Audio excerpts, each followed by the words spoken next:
খুবই অবস্থা খারাপ। আমরা তখন দম বন্ধ অবস্থায় উদ্ধার ছিলাম, মানে আটকে ছিলাম বাথরুমে। কলকাতার নিউ মার্কেটের ভয়াবহ আগুন থেকে বেঁচে ফিরে নিজের অভিজ্ঞতা জানালেন বাংলাদেশি ডিজাইনার ও উদ্যোক্তা অনিক কুণ্ডু।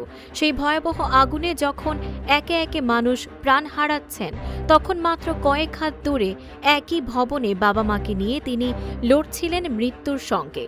সামাজিক যোগাযোগ মাধ্যমে দেয়া এক পোস্টে অনিক জানান, মির্জা গালিব স্ট্রিটের ওই ভবনের ৩য় তলায় ছিলেন তিনি ও তার বাবা মা।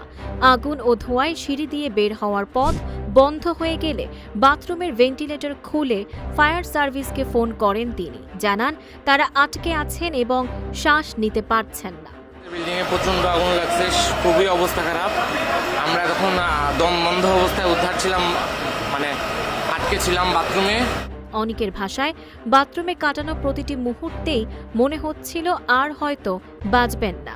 ভবনের কাঁচ ও এসি বিস্ফোরিত হচ্ছিল, চারদিকে ছড়িয়ে পড়ছিল আগুনের স্ফুলিঙ্গ।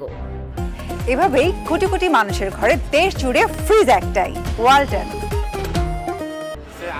পুরো হোটেল আগুন লেগে চলে যাচ্ছে, লিফট সিঁড়ি সব জায়গায় আগুন লেগে গেছে।